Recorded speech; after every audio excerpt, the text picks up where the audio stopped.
I didn't realize that, you could have mold in your house and it could be in your air conditioning unit. So you're breathing it, you're living in it. And, I lost all my hair. And so I used to have really long hair. And so there's just these molds also can cause cancer. So, as far as I speak on recovery and I'm over here thinking that I'm doing all these great things, I have sauna, hyperbaric chamber, PEMF, I'm using the best CBD on the market. And I'm like, the guy's like, you can have a stroke at any minute. And I'm just like, wow. You mentioned that you're really in tune with your body. Katie kind of said you that's kind of drives a lot of your insight here. I think there's a lot of people that aren't in tune with their bodies, right? How do you develop that awareness as a starting point? Anyone can develop that. So everything with the body, the more you use it, the more it will grow and the more the brain will stimulate those nerves to that area in the brain. And so you're more efficient as a human being. What would you say to people if they just don't feel good? Maybe they just can't put their finger on it, but they just don't feel right. What would you recommend for like the labs that they should start with if they're just kind of looking at their body as a whole? They start with the basics of understanding where you are right now. I'm very big on foundational health. Don't add in all this fancy stuff when you don't even know what's going on, because it's all just a waste. So it's looking at water. If you're not cleansing your water, you're not filtering your water in your house, it's disgusting what is in the water. Like disgusting. And the antibiotics, the birth control, it's I don't know how we're all not mutants at this point. Again, not and like it doesn't matter where you are, how you started, if you messed up, it doesn't matter. Just it's all self-love. We're all just trying to do our best, and you can't beat yourself up. The world's hard enough. Hey there, and welcome to another episode of the Longevity Lounge. My name is Ben. And I'm Kaylee. And today we have a wonderful guest, Dr. Jena Gatses, who is a physical therapist and a licensed strength coach. She spent over 15 years working with top-performing athletes, with CEOs and celebrities. In fact, she was the first female head coach and physical therapist for NASCAR. And we talk with her today about the mind-body connection and how everyone has this starting point of what they need to focus on with their health. And if you're a novice, if you're an expert, if you're somewhere in between, where can you just start? She shares a lot of stories about her patients that she works with. She shares a personal experience with mold and how it impacted her health and led her to be really focused on the holistic mind-body connection and all of that. So we are so excited to talk to her today. You guys are going to love this episode. Let's jump in. Dr. Jena, we are so glad to have you with us. You've got such a wealth of experience in caring for people and helping them improve or experience optimal health. You're a trained physical therapist, massage therapist, a strength coach, but you've also worked in trauma and burn centers, ICU, wound care. My goodness, you've just seen so much in the world of recovery and kind of physical wellness here. But what drives your passion in jumping into all these spaces and really getting into the nitty-gritty of helping people? Well, first of all, both of you, thank you for having me and for having also a passion behind just health and understanding and bettering people and giving your audience information on how they can help themselves. So I really appreciate that. I just love studying. I love knowledge, and I love incorporating knowledge to see where it goes. Just very research oriented, going through school and always reading the research, reading the science, and being like, wow, we really don't know that much. And there's not really an understanding of things as a whole. We, in our world, it's very corporatized. So the systems are very separated. This profession works over here, this one's over here. And there's no real consensus of what's best for the patient. So it just made me want to uncover more and more and shadow different people and kind of connect these worlds together. And I created this whole network of people that I trust, that truly care about other people and care about the patient, number one, because if you don't care about the patient as the number one thing that you're worried about in the moment that you're with that patient, you shouldn't be in this profession. So, I just started uncovering things. And I'm like, wow, that did this. The science says it can help, but I can't believe how much it did help. So you start incorporating different modalities in different situations with different patient populations, and you can see people really change. And it's every aspect of their life. It's not just one, physical thing or one emotional thing. It's their relationships, how they feel, how they show up every day. So it's just so beautiful. And it's such a gift to be a part of. Yeah. Is there an experience that you've had personally that kind of put a spotlight on this space? Well, so I mean, I've gone through so much. Recently, I had an issue with mold, and it's not the first issue that I've had. But I mean, I think little things happen to me so that I dive into the knowledge of what's going on and how things can help. And it really gave me an understanding of, your environment. I know how important the environment it is and how much it can influence your health. So I didn't realize that you could have mold in your house, and it could be in your air conditioning unit. So you're breathing it, you're living in it. And, I lost all my hair. And so I used to have really long hair. Oh. And so there's just these molds also can cause cancer. So they're very neurotoxic. And it's crazy to think that there's things in our environment that we don't even realize are impacting our health. So my body went into this kind of shock mode where everything was kind of shutting down. My systems weren't working functionally. And I got my blood work taken, and the guy was like, I don't know how you're functioning right now. I'm like, buddy, you and and he's like, you have no minerals and no this and no that. And my homocysteine levels were through the roof. So, when your body is going through a lot at once, it's because they found out I had cysts. So I have a 16 millimeter cyst in my brain, cysts in my lungs, cysts in my sinuses. So, this mold was going into my system, and my body was trying to encapsulate it to get rid of it. So a lot of things happened, and I'm like, wow, I need to understand that this stuff can really impact your health. So this homocysteine, when your body's under all that stress, you can get mutations in your genetics. So I couldn't break down these processed foods, citric acid and all these foods. It's in a lot of different things. And because my system had that mutation, I couldn't break down an enzyme. So I was accumulating homocysteine, and that could cause a stroke or a heart attack at any moment. And the guy was like, I've never seen levels this high. So, as far as I speak on recovery, and I'm over here thinking that I'm doing all these great things, I have sauna, hyperbaric chamber, PEMF, I'm using the best CBD on the market. And I'm like, the guy's like, you can have a stroke at any minute. And I'm just like, wow, I had to really reevaluate things and just for the sake of my health, but also for my patients. If I didn't understand this, then, the normal everyday person is not going to understand it. So it really helped me put things together with the environment and how we can help ourselves live healthier. Gosh, that's so scary. What was that like? Like what tipped you off? Because it seems like you're very in tune with your body. Now probably more so than ever. But in that time, like what tipped you off to be like, oh, something's really wrong? Like what was the first thing? I didn't feel right. And I had a lot of impulsivity and just like brain fog. I couldn't remember things. I was slurring my words. It was something where like short-term memory, it was driving me crazy. I couldn't recall words. And then I just knew one of my CEOs, I love this guy. He's a head guy at Sony. And I was like, there's something in my brain. He's like, you're a psychopath. I got an MRI, but he's like, people call him after I work with them. And he's like, she cried and said, it was like the one lady at the Kings that has access to everyone. He's like, she cried and said that you helped her. She hasn't had relief for pain in years. So he was like, you're psycho. I got the MRI and I have 16 millimeter brain cyst. So he's like, you're insane.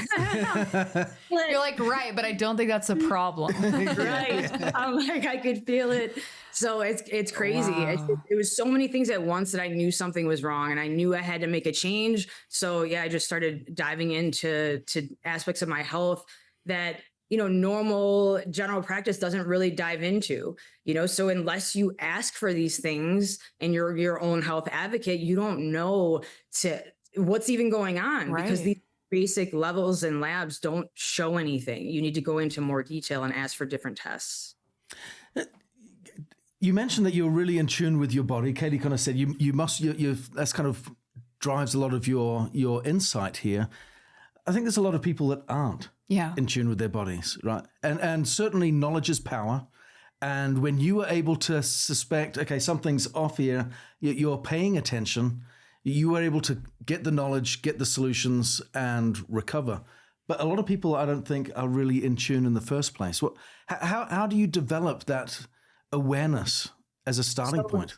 Anyone can develop that. the best thing that I did was massage school. So everything with the body, the more you use it, the more it will grow, and the more the brain will stimulate those nerves to that area in the brain. And so you're more efficient as a human being. So I just remember when the lady would touch me, I'd be like, wow, that fixed this pain and that fixed that pain. So, I went to massage school 20 years ago. So it's looking back now, I'm like, wow, I have so much knowledge of understanding my body through trial and error, doing massages, getting things done where you have an awareness of what your body actually feels like. And so my specialty is manual therapy, but also neuromuscular rehabilitation. So coordinating people's brains. So I tell everyone, like, driving down highways that you don't even know exist, because the brain wants to be lazy. And so it's just inherently lazy, and it wants to just use the simple way, always the safe way. And so we're basically not even using 15% of our full potential at any time.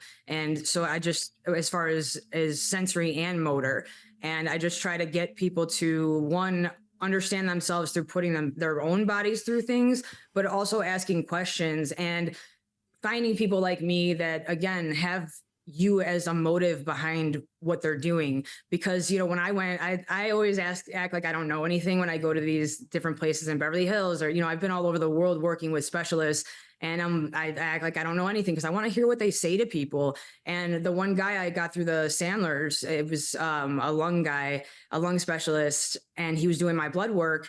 And I'm like, can you check for mold? And so he said, it all came up clear. You don't have any mold. It's all in your head, basically, is what he said. And I was like, that's actually, you don't test for mold through the blood. You test through a urine analysis. And how confidently he spoke to the fact that I didn't have mold in my body. I had already ordered the test and got the test back. I was severely toxified by mold. And mycotoxins are that's the toxic part of mold, is the mycotoxin. And mine were all in the red. Wow. And so if I would have believed this guy, who, again, I got through the Sandlers, through Adam Sandler, and it's just really sad. And I just said, maybe next time don't speak to something so confidently if you don't understand it truly.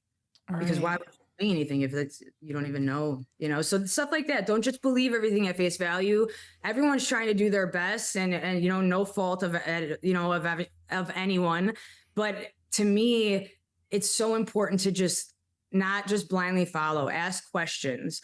And it's not to be fearful, it's to be knowledgeable, because knowledge is power. So just asking questions, seeing someone's response, learning, like, was that an absolute response where it was kind of like a blanket answer, and he didn't even care that it was isolated to me. And, so you start to pay attention to the little details of what the person's saying and how they're saying it. Yeah. Yeah. That's so crazy. And it makes you, not to catastrophize here, but it's hard not to, if you don't know the answers to the questions that you're already asking, it's hard not to think about the people that wouldn't take it a step further. Like, okay, well, it seems like I don't feel right. So the answer can't just be that I don't have mold toxicity in your case, right? It's hard to think about that. But then you get people that get depressed through this. And I see this day and night. It's sad because you can't find answers. And if I didn't know that, but the one big thing is, the number one thing I could give or tell people to start, because it's so hard to understand, where do you start with all of this? Just ask for your labs, ask for your anything. You get imaging done, get a copy.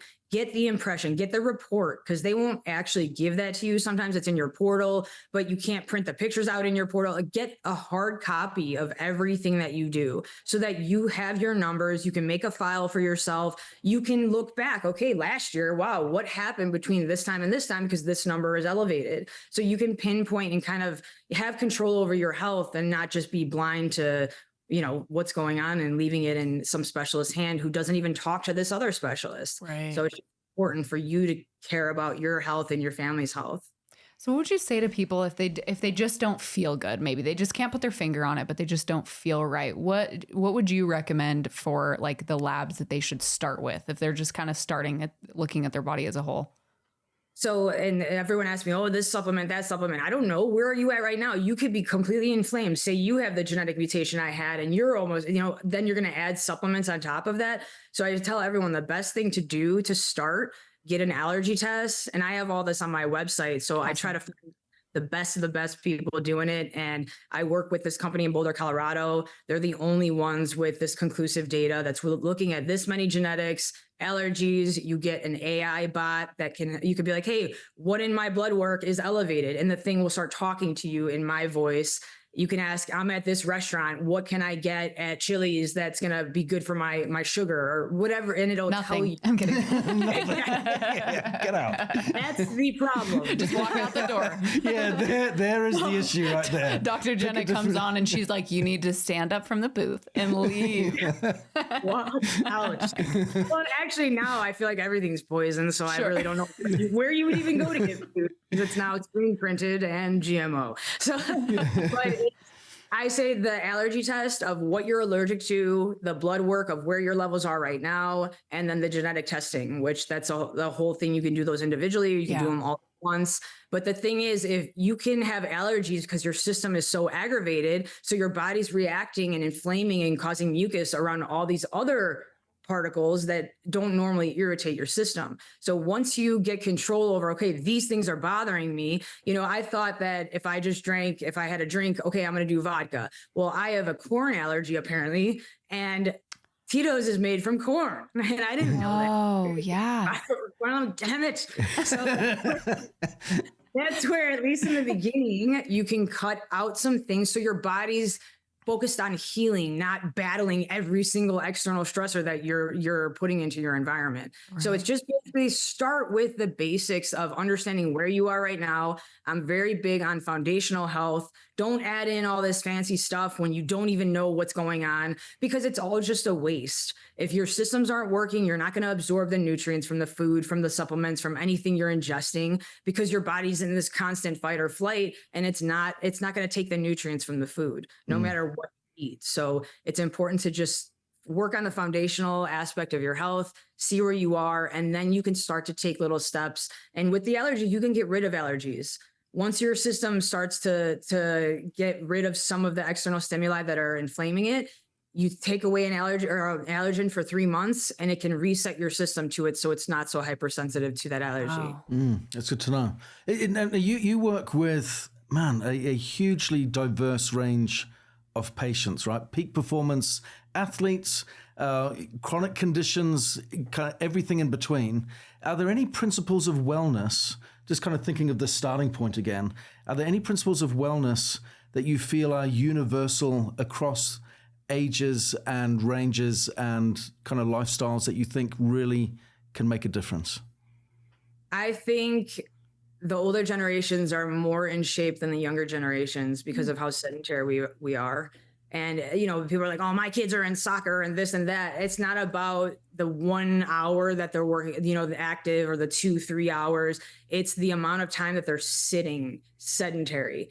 That chunk of 3 hours that they were binging TV, that we were always outside playing, building forts, climbing trees, so these muscles, use it or lose it is real. So these muscles are just shutting off, and the brain's not stimulated to these nerve pathways. And so these kids are more out of shape, meaning less coordinated than their parents. So as far as injuries, it's crazy to see. So I think all of these things apply to everyone, because working in wound care, working in the Alzheimer's ward, I was seeing end stage of life, and I'm like, wow, like this is where we're going. And all of our habits in our day to day are reinforcing where we're headed. So it's really crazy to see what we do as human beings and how we're just reinforcing where we're going. And again, you see these relationships change, people's lives change, and I just think it's important to regulate the foundational stuff, the sleep, the nutrition, what's in our food, and then the water. So I like to move things that are actually do things that are actually going to move the needle. So adding in like a few little modalities that barely change your physiology, yeah, it's great, but it's also an external stressor that's not fixing the foundational stuff. So it's looking at water. If you're not cleansing your water, you're not filtering your water in your house, it's disgusting what is in the water. like disgusting. And the antibiotics, the birth control, it's, I don't know how we're all not mutants at this point. Again, not to catastrophize, but you look, even the lakes, the heavy metals that are in the lakes now versus 20 years ago, it's unbelievable. So, and the, the Roundup, all the pesticides that we've been using now for years that are kind of taking over the environment, these things are causing changes in our bodies and our genetics. So I just think we need to all care about this stuff because we could make real changes. And, we're so big on the green and the let's be good to the environment. This is the environment. We are ruining the environment and we don't have to be. It's just like the lazy man's way out and the way to make money with, again, the easy way out. So not caring about human life is number one. So I think just the basic foundational aspects of health are number one, but caring about the standards in our US country and our FDA, all of that is so important. Yeah. Sleep.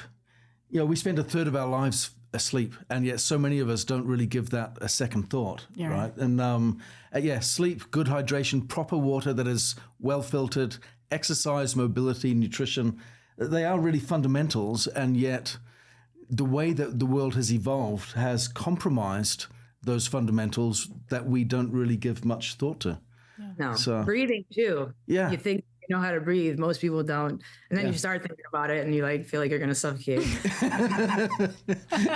You're like, am I even breathe? How do I even breathe? Wait a second. What am I doing?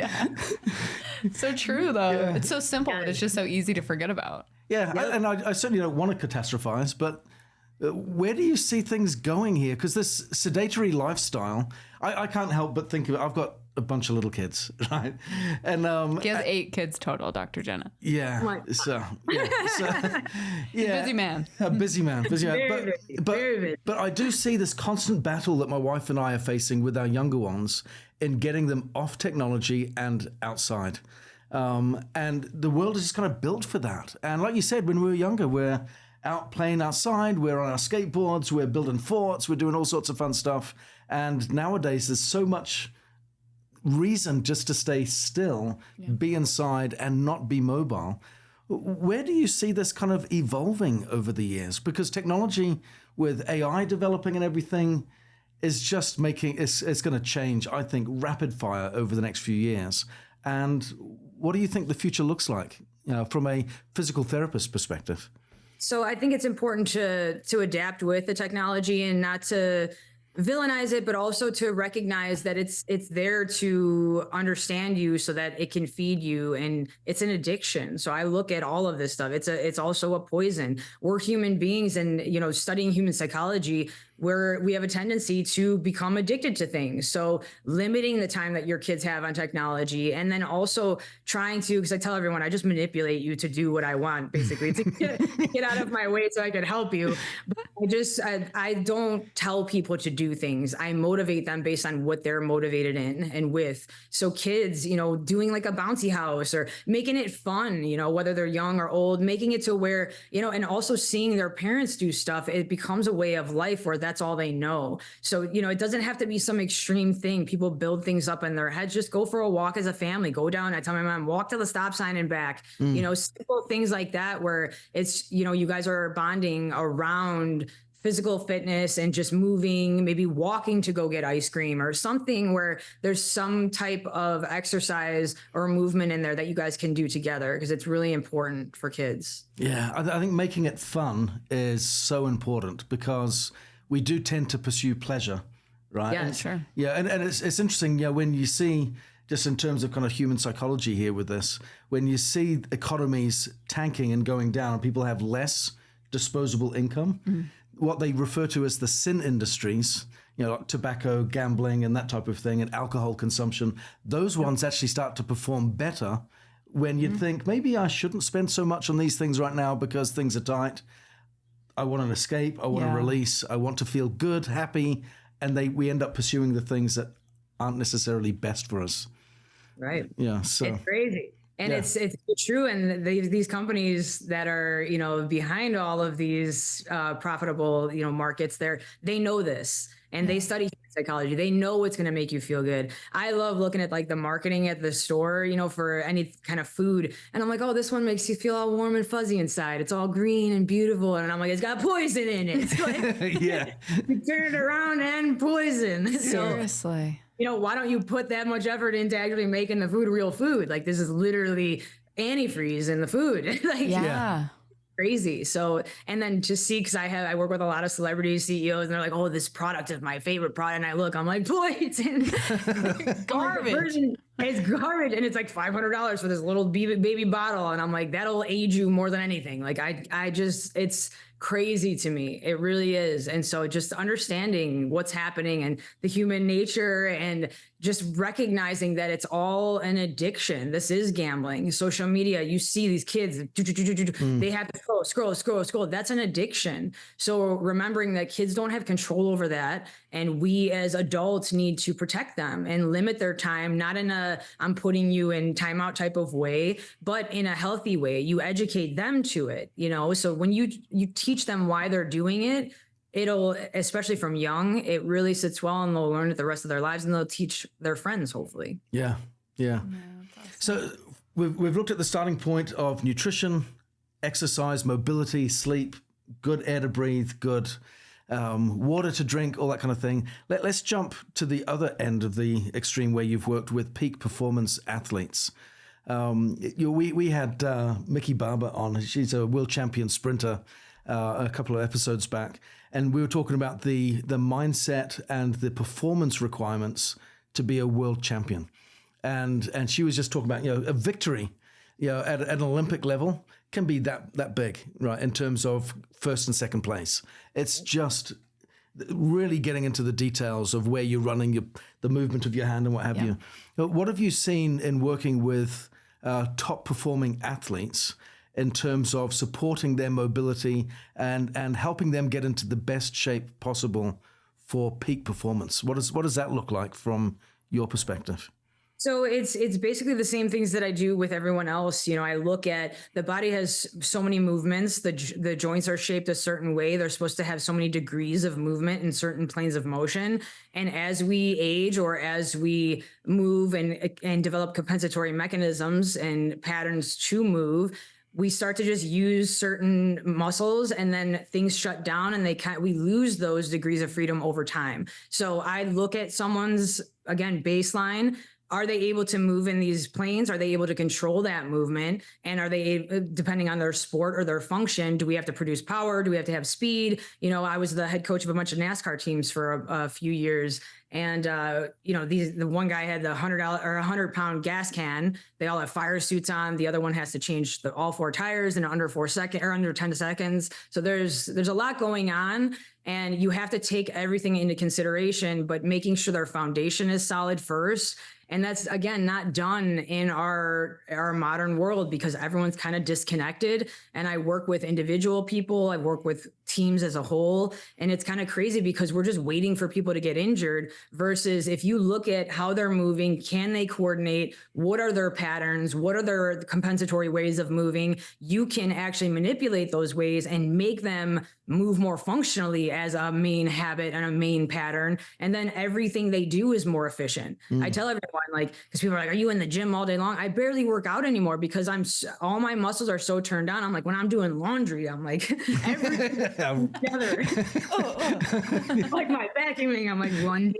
Because if we move better in everyday life, we work as a system, not just, I have a strong arm or strong quads or, you want to keep that system the rest of your life. And so connecting people to that system, the vasculature is in there too, the lymphatic system. So you're making every other system more efficient because the muscle pump and you being able to allow that flow through those degrees of motion. If you're locking down a muscle in an area, the blood's not going to be able to flow as efficiently. The lymph can't get out. You can't get rid of toxins as efficiently. So it's pretty crazy what you can control and how efficient you can make someone if you just control those foundational aspects. And then you get to a point where it's health insurance. Like they do not get hurt. They'll fall. I have people where they're like, because some of my CEOs work with pro mountain bikers, and they're like, the way he falls and he just gets back up. He's like, all right, guys. Oh, and like, it's That's so awesome. funny. It's the best. And it's crazy to me because that same guy, I tell the story a lot, but he fell and actually broke his clavicle and went to the surgeon for the Kings. And the Kings guy from the inside was like, what do you do like afterwards? He's like, what do you do for a workout? And the guy's like, what do you mean? He's like, the bone broke completely in half. He's like, but it didn't move. He's like, the muscles held the bone in place. He's like, I've never seen anything like this. Wow. He's like, he had a 19-year-old Kings player that the same thing happened. People with mountain biking, it's insane. Yeah. I love it, but my gosh. But the same thing happened and it tore his pec. I've had people get a pneumothorax. I've had them get their lung collapse. Yeah. So he's like, yours just stayed there. And he's like, it's unbelievable. So he wanted to meet me. And my CEO recovered in 3 weeks. His guy took 3 months. Wow. 19-year-old guy compared to a 57-year-old. Wow. What role does blood flow play in that then? Because when you're talking about different movements and ability with flexibility and what have you, blood flow is kind of front and center there, right? You think about all of the flow. Everything is pipes, our electrical system, but pipes. And I tell everyone, because I have people that have to undo their hem in their pants, that's how much height they gain back after working with me. And like inches, we measure people on the wall, like inches of height come back. So where is that height before that? You're literally squishing everything. So the discs are squishing, everything is just smushing down. And so you're creating resistance for your vasculature system. Your heart's trying to flow blood freely to your extremities. And, you know, these muscles are like, nope. So it's more pressure that your blood or your heart has to force out to be able to combat that resistance. So you're elevating your blood pressure, you're creating stress when you don't have to have stress. So once you control all these things, your body is just like this system that's efficient. You get sick, it's just like, you're like, nope, it's like a day long and it's gone. Yeah, it's amazing. And you have all these different modalities that you use along with the manual therapy that you're talking about. And you list BEMER as one of the recovery tools. How does pulsed electromagnetic field therapy help and complement that manual therapy that you're doing as a physical therapist? So I have so many tools in my toolbox. And again, I like to use the ones that are going to move the needle.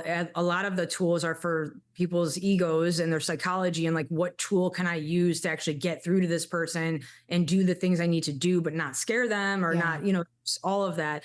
But the frequency stuff with health, just like with the mold, you don't realize the mold can impact your health. Frequency, sound waves, the frequency waves, and just like Tesla's inventions, the Rife machine, these frequencies can change your structures and your physiology. So BEMER's a no-brainer. It's something that's not an external stressor. It's something that no matter how stressed out you are, how many things you have in your day, you can just sit there if you're on your phone and use it. It's an 8-minute session that I have most people on, and it's so simple, but the amount that it changes your physiology is unbelievable. So I like to do multiple modalities at once with BEMER, but changing your electromagnetic field, just like I said with the electrical system, that's all part of it.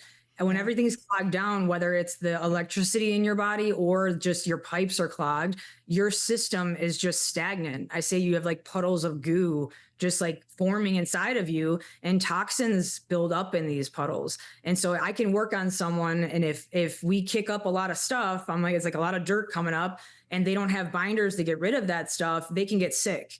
So I know how toxic someone is when I work on them. We start moving these around and they come back and they're like, I have the flu. And so I'm like, oh, okay, so you're very toxic. And so you have to really understand that things live inside of us in those little pockets because there's no oxygen there. It's an ischemic environment. So, you know, it's a great way to grow mold inside of you, to grow fungus, to grow bacteria, any kind of yeast, and then parasites. So, you know, it's crazy what lives inside of us, and starting there and getting all that stuff moving and making sure that you're circulated is very important.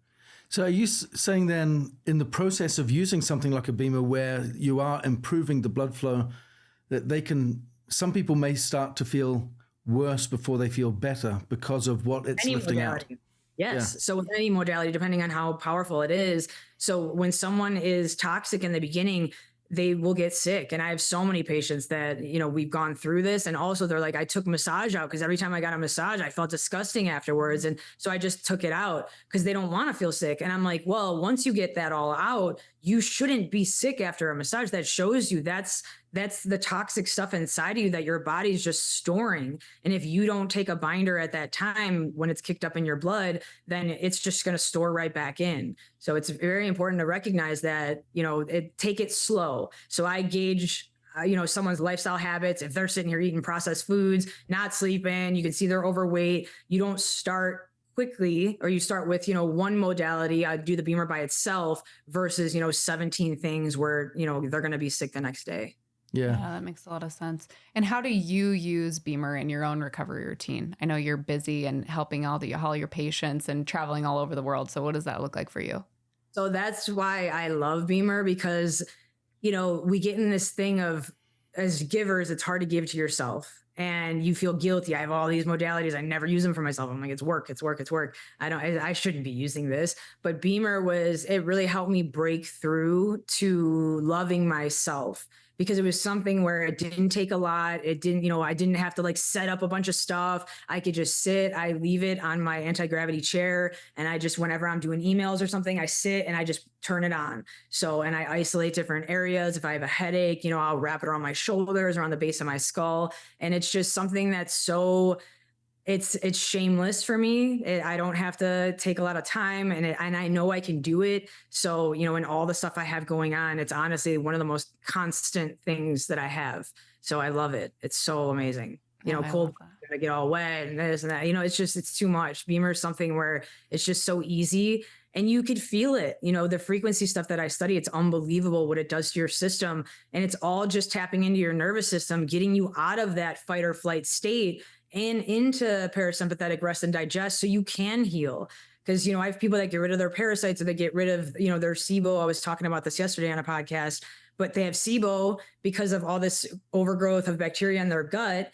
And then they get rid of it and it comes right back because you're stuck in fight or flight. So your body can't digest your food. So your food just like stays in your stomach, and then funguses and things start to form to break down the food. So it's kind of crazy. It's all just like a cycle. I like how you refer to it, though, as a form of self-love, because I really feel that myself when I use it, that, you know, life is just so busy and demanding, and days can just turn into weeks and months if you don't prioritize yourself. And you can just neglect yourself so easily when life has so many demands. Yeah. And just a few minutes a day. And I like the routine, like where you said you put it in your anti-gravity chair, it's there, it's accessible. But it's that moment where I go, this is me time. Yep. And it feels so good. Yeah. And it feels like someone's hugging you after, you know, like you can't really you like pinpoint exactly what it is, but you feel so good. And I've done so much research on this, and just to see how much frequencies can change the human body, it's unbelievable. Very sensitive beings. So, you know, they can tell when like someone has a disability. You know, have you ever seen the guard horses where they bite people, but if someone has a disability, they like actually like lay by them. So they're very sensitive beings, and BEMER is very powerful with them. Yeah. As we go through the aging process, and mobility is restricted and starts to get limited, what are some approaches that you take as a physical therapist to help aging populations or patients stay in good shape? So one of the biggest things that I see that basically contributes to aging is going and doing too much too soon. So even with trainers, I try to teach trainers this too. You know, when you take a few weeks off, months off, your body hasn't done these things in a while. Doing less in the beginning is more. Even these group classes, going to something like a bar class, it's so different because you're working these baby little muscles and you're stabilizing the joints so that you're not shocking your system. You know, the posture muscles are supposed to fire first, and then you fire the strength muscles and the power muscles. So if if the joint's not stabilized, the posture muscles are not even working, and then the power and strength ones are firing, you're basically torquing your joints, and the system takes that as fearful because it can't control it, and it locks you down to protect you. So that literally, you see people that start to round and go into this fetal position as they age, that is completely reversible. And I mean, over time, if you've been like that for 20 years, there's a lot you can reverse. I don't know about 100%. It depends on each case and what their bones have formed like. But 100, you don't have to just allow that to happen. You can maintain your mobility. That's what happens over time. If you just allow it to happen, we start to lose our connection to our posture muscles. But use it or lose it, it's real. Your brain will not lose it if you still stimulate it. So just making sure that instead of working out and doing things that make you feel like you're getting like this, do things that open you up and that are easy enough where you feel you can still breathe. Because if yes, high intensity is great. It is when you have a foundation. It doesn't do a lot. It's horrible. It creates cortisol and stress and locks you down more when you're not foundational and not sound in your foundation. So it's very important to start slow and do things where you can still breathe while you're exercising. Because if you can't breathe, then you don't own it. It means you're compensating in some sort of way. So just less is more in the beginning and kind of gauge your body, because I have a lot of people that get hurt with some of their trainers. But it's not about just feeling like you got to work out, because you could do a lot and feel good, or you can do really, minimal amount of movement. And if your system is stressed, that's enough. And that will do a lot for you. Yeah. And further than the strength stuff. It's so interesting too about strength training. You talk about it. It feels like what you said about not being able to breathe when you do that. I feel like a lot of people get into that when they start lifting heavy weights and doing that type of exercise in the gym. My husband played college football, and so college football, it's just you get in the weight room and everybody just lifts as much as they can. Just turns into a big competition. But recently he's been doing kettlebell exercises, and it is so funny listening to him. He'll come home from the gym and be like, oh my gosh, I feel like I moved this muscle I didn't even know existed. And so it's so interesting what you say about that, because he talks about like, how he's able to breathe more when he's doing those exercises, but working those foundational muscles that we don't really think about, or just making sure we have a good foundation. So important. Yes. And then you can get as strong as possible. Like, people are like, oh, I don't want to lift. I don't want to squat. I'm older. No, like we have to squat to go to the bathroom. Like, well, you can't just take things out. Like we have to be able to do of our lives. So I tell everyone, if you have a solid foundation, that's when you can get strong. I can lift heavy and I love it. And I'm very powerful. I used to do CrossFit twice a day for years. But you can't do it by itself. If you don't have that stability, then it starts to break you down. But if you have that stability, sky's the limit with weights. You just have to make sure that you always stick to that foundational stuff and don't just keep pressing and pressing and pressing, because it's not going to do well in the long run. Totally. And like what you say too about bar classes too. I doubt you've ever done a bar class, Ben, but it's tough. That's making an assumption there. But it's because of our society. It's hard. Yeah. No guys will do it. They're like, no, it's stupid. It's hard. Like, get my husband to do it. And I like make it a performance thing. I'm like, yeah, you see this wooden bar here? Because my one patient had one. Yeah. And, he's like, yeah, what is this? So I was like, oh, this is a very so awesome. He's like, I can't believe I never used this before. The wife's like, it's a ballet bar, Michael. It is. But I tell everyone, you have to be a ninja ballerina. So if you don't have the posture of a ballerina while you're doing this stuff, like, yes, the Valsalva maneuver, what you were saying earlier, where you brace, that's great for a max lift. That's not great for every lift. Right. I'm so mindful of my posture right now. I'm like, sit up straight, Ben. There's a string from your head. Everybody does that. They're like, I know you're watching me. That's so true. Don't judge me. But just little things like that. It's so crazy. Like bar, Pilates. If you've ever done a Pilates class, it's like you don't think it's going to be hard. You're like, how hard is it? You go to this thing and it's the little springboards, and you're like, oh, this looks so silly. Like it looks like I'm going to like a amusement park, and then you get done and you're like, oh my gosh, that's like the hardest thing I've ever done. And like even Pilates, that's advanced. Bar, I like mat Pilates too, especially in the beginning. If you've taken time off to do some mat bar or mat Pilates in bar, because it's too much sometimes. I go with patients sometimes to these classes and I watch how they cheat, and the people are like, just add more weight, and I'm like, no, because you can stay feminine and lift heavy. But if you start adding too much weight too soon, you start to form like that. So you want to keep your length, but it's hard. It's so hard. So tough. Yeah. I can't help but think, that process of the slouching and getting all hunched as you age and what have you, it's a very slow process, isn't it? And I just kind of think of that. And what do they say? The age, youth is wasted on the young, right? And you take your youth for granted when you're in your teens, in your early 20s. But at some point along the way, you end up there. But it's all of these little habits that you've formed or maintained over the years that get you there in the first place. But then you're there and you're like, I need to do something about it. And then it becomes too much, and then you overthink it, and then you know it's just this horrible thing. So that's where that's the self-understanding. And even like my brother, I'll take a picture, because in the beginning you don't know what's happening, but when you visually see it in a mirror, in a picture, you're like, oh my gosh, what is that? What am I doing? You know. So I took a picture of him, and he's like this, like his head shooting forward. I was like, your poor neck. And so he's like, oh my God. He put it as a screensaver because he couldn't believe how horrible it looked. And he's like, I'm such a slob. He's like, how did you let me get like this?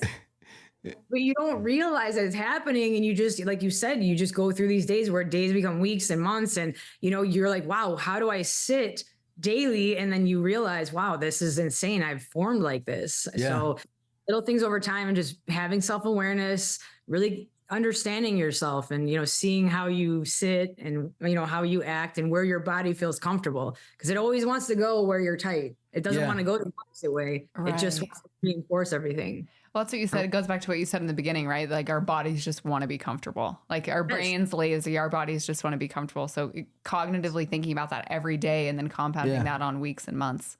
I really think, you know, we're kind of coming full circle here. It is self-awareness and self-love really is the starting point, isn't it? And everything, no judgment. Like, it doesn't matter where you are, how you started, if you messed up, it doesn't matter. You know, just, it's all self-love. We're all just trying to do our best, and you can't beat yourself up. The world's hard enough. Yeah, totally. With our crazy world. It's rough. We're all just trying to survive out here. Come on. Just trying to live another day. What's happening now. That's great. I did want to talk about, though, you talk about, it seems like you're very in tune with your health. Obviously, we've talked a lot about that, but you're also very in tune with how you talk to yourself and how you talk to your patients. What can you tell us some stories kind of about how you've talked with your patients and how that's kind of had an impact on their physical being?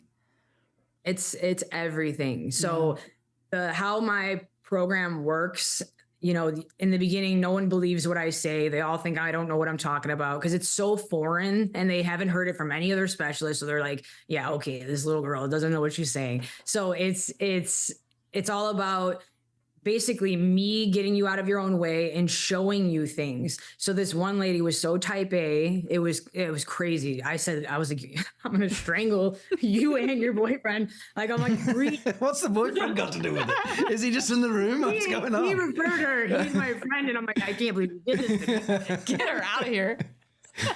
Because I tell it, like, I was so sensitive to that, and I didn't have good boundaries before. So I would just, like, you know, throw myself into the wolves every time, because I just wanted to help. And so now I, like, made a boundary of, like, I'm not going to work with those type of people that are that psychologically far gone, because it takes so much out of me. Sure. I did it for him because he's like, please, you're the only one that can help. And I was like, if things go wrong, I look at him and he's like, I know, I'm sorry. But she didn't even know she was doing it. And, like, we get, you know, at first I, like, try to, like, plant little seeds, or, you know, she would say things, and she needed 3 surgeries before she actually believed me. And I'm like, listen, I don't say this and I know I can help you. I go, but you need the surgery, because you will not mentally let go of it. So she had 3 surgeries, and they did all these things. It was worse by the end. And finally she came to me crying. And so then she got stronger and stronger, and you see her type A kind of changed, and she was more receptive and more open. And then she's really, oh, I should have done this more. I did this, but I should have done it more. I should have done it more. And I go, listen, can you stop being mean to my friend? And she's like, she was like, oh my God. And I'm like, you are so mean to yourself. Anything I say, you have an excuse for how it's worse, or how you did this wrong, or I go, you are ready to shoot yourself down at any moment. And you don't realize it's happening, because when you're around narcissistic relationships or things, you've been around someone narcissistic, everything's your fault. So you have this kind of personality where you're so used to everything being your fault. And she didn't recognize that that's where she was at that time. So, you know, she really was like, oh my gosh. And then she came back and she's like, I thought about that, and I do that all day long, and I make excuses for people, and like, but I never make excuses for myself. I'm like, I know you. I go, you need to be on your team. I'm like, you're the one holding up this team. So, Yeah. her psychology was blocking her from getting better. And she was like, I'm not better. I go, you couldn't walk before. You wouldn't leave the house. You're mad because it hurt for an hour after you walked for 3 miles. Yeah. And so I'm like, you would hurt for weeks after not leaving the house. And so I go, you need to see these wins because you're not even seeing them. I go, these wins are what are going to get you motivated to get to the next phase. And so it's so crazy to watch someone like go from like completely clueless and no idea how they act to like, wow, yeah, I have come a long way. And so there's so many different patients that I work with where that's one of the main things we have to work on in the beginning because they're so putting themselves down. Oh, I love that. Can you be nice to my friend or stop being mean to my hit me in the heart friend? there. Yeah, that's so good because a lot of people don't see that. And a lot of people too, I feel like they're so mean to themselves would never, ever talk to anyone or be that mean to someone else. Yeah. Exactly. It's like, and it's so, I do a lot of therapy for to understand psychology. When I was around a lot of narcissistic people, especially in Hollywood, I really wanted to learn about that. So I got this therapist and he was like, this little girl in you, he's like, you need to care about her. He's like, it's hard for you to care about yourself, but imagine her as a little girl and you're like holding her hand. He's like, then, and I'm like, oh, I could do that. So like, it's like me is different. I'm like, but you don't, do you have something going on? Can you help me? I'm like, no, because she wants to go outside. Like, so it was really helpful. And I know it sounds so, trivial, but I help so many people with this. And I'm like, just imagine your little kid inside and because givers just want to give.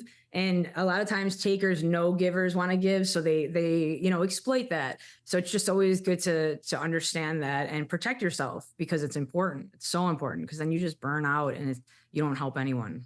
Oh, I love that. It's so important too, the psychological and the mental connection to help heal our bodies. I mean, that's the basis of everything that you told us about today. It just seems so important and it's so easy for us to forget about. It really is. And then, those little steps that we were talking about in the beginning to take towards your health, once you start talking to yourself better, then after I start working with people for a long time, I'd be like, remember when you used to do all that stuff? Remember when you were an a-hole and you always like complained every day and you were worried every day? I'm like, oh, I hated you. And they're like, you're right. You were the worst, but now you're awesome. No, the one guy was like, how did you deal with me? I'm like, I know, trust me. I'm like, I have to do this all day long. I'm like, but I could see your potential. So I knew I could help you. It's pretty crazy to see. Then that's their baseline. He goes from this fearful, like he would have a pain. The one guy would have a pain in his stomach and he'd be like, my kidney's failing. I think my kidney, there's something with my kidney. And you could see his whole state was in panic and then he couldn't sleep. And this was literally his baseline of how he functioned. And so now there's no fear. You just educate yourself. You start to breathe again and your body is very powerful and it starts to heal itself. So self-talk and self-love is the key. Everything. Yeah. It's amazing how it all begins in the mind, isn't it? Physical wellness, physical health. Yeah. It all starts with what we think about and how we think. Does. Yeah. Because people are like, oh, I didn't do that exercise. I'm so bad. And I go, stop. That's causing inflammation. You're shaming yourself. Shame and fear. You're going to inflame yourself. No, you did it one time. You didn't do it once a year back in the day. So give yourself that win. Like, don't be so ready to just, put yourself down because it's huge. Your mind is so powerful. You look at the research on the mind and you can create anything. If you think it's a problem, your body reacts. We're all animals. It reacts like it actually is a problem. So you physiologically start to change inside and release hormones. So Yeah, it's crazy. I heard an example once of just how changing your posture can help change your mind as well in terms of how you see yourself. And the speaker was just saying, look, just be mindful of how you're sitting right now. Yeah, and obviously most people are kind of they've been sat there for a few hours, so they're kind of slouched. Be mindful of your breathing. How are you breathing? It's kind of shallow because you're slouching and all that kind of stuff. And then he got everyone to stand up and take the Superman pose, right? And you kind of stand up straight, square your shoulders, put your hands on your hips, breathe deeply. He's like, how do you feel about yourself right now? And it was amazing how in just a split second, just changing your posture and your breathing changes your mind. Yeah. And so he's like, your body is bigger than your mind. So if you just start with changing how you stand and how you breathe, you'll start to see yourself a little bit differently. And it was just, I've used that a bunch of times, like when I'm speaking on stage at work and things like that, or going into an environment where it's a really important meeting.